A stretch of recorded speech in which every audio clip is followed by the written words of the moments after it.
Hi, my name is Alexander Knopp and this is Introduction to Combinatorics.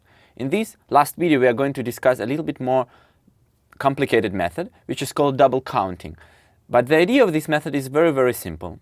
If you have a set, then it doesn't matter how you compute the size, the number should be always the same. And double counting is based on the idea that you count the size of a set twice and you get an equality. Let's illustrate this using the following example. Let's imagine you are in the party and there are several people there, they're handshaking each other. And the claim we are going to prove is that the number of people who handshake odd times is even. Let's try to prove this statement. Imagine that we have n people and xi be the number of handshakes of the ith person, and y be the total number of handshakes. In this case, x1 plus plus xn is equal to 2y, just because when we count x1 to xn, we count every handshake twice as a handshake of the ith person and as a handshake of the jth person when ith person handshake with the jth person. Okay? Assume that the statement we're going to prove is not true.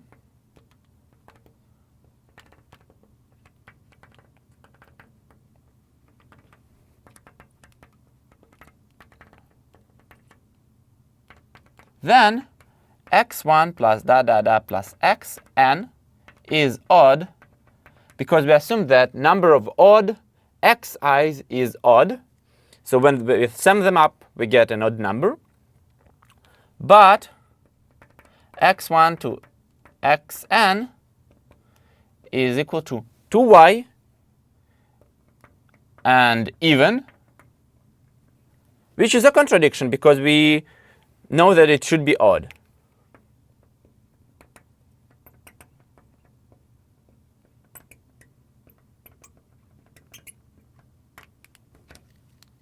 Let us consider another example. So let's consider this sum n times n choose n plus n minus 1 times n choose n minus 1 plus plus 0 times n choose 0.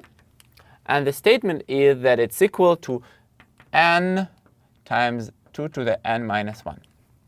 In order to prove this, consider the set D, which is the set of pairs x, m, where m is a subset of numbers from 1 to n and x is an element of m. You can think about the set D like this. So you have n people and you need to select some number of them. And after that, select a boss among them. Note that if the size of m is equal to k, then n choose k ways to select m.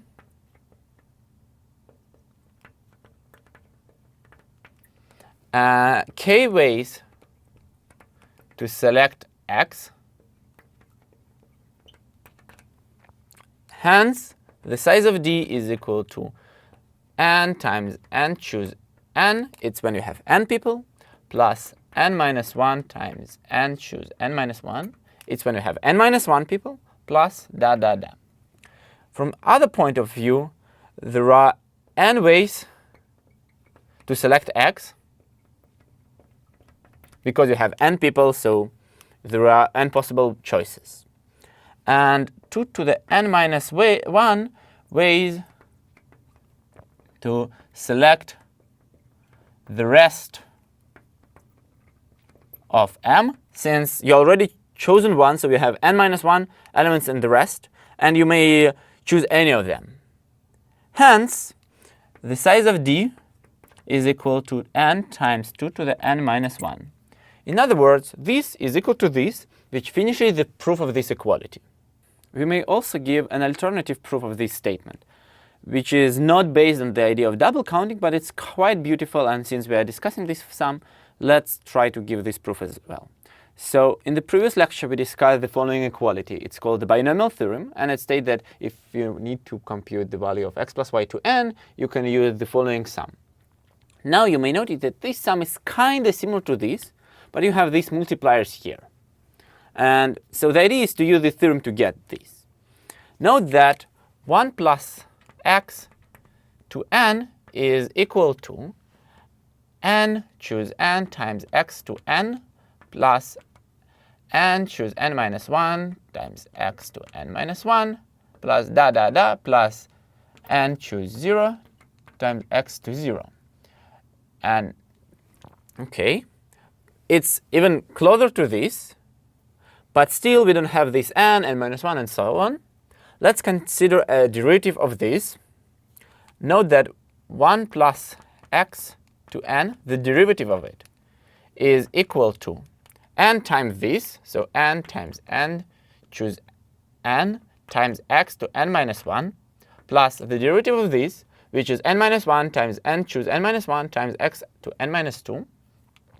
So it's n minus 1 times n choose n minus 1 times x to n minus 2 plus da da da.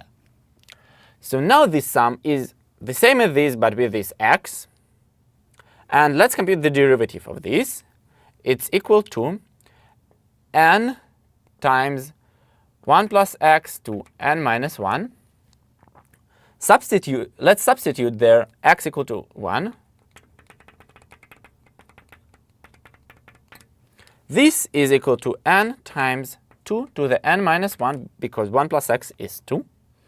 And this one is equal to n times n choose n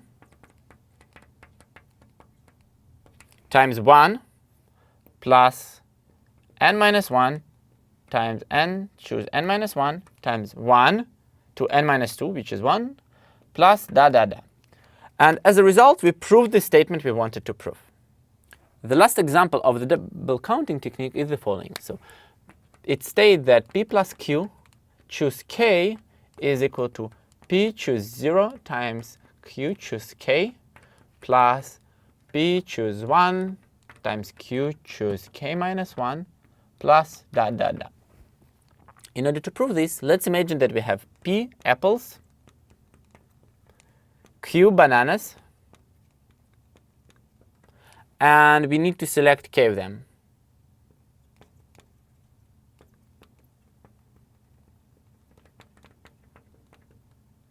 How many ways to select k pieces of fruit out of p plus q? It's p plus q choose k.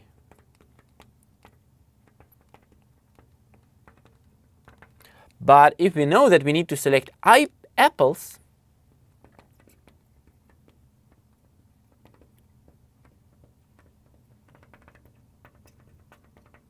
then we need to compute p choose I times q choose k minus I.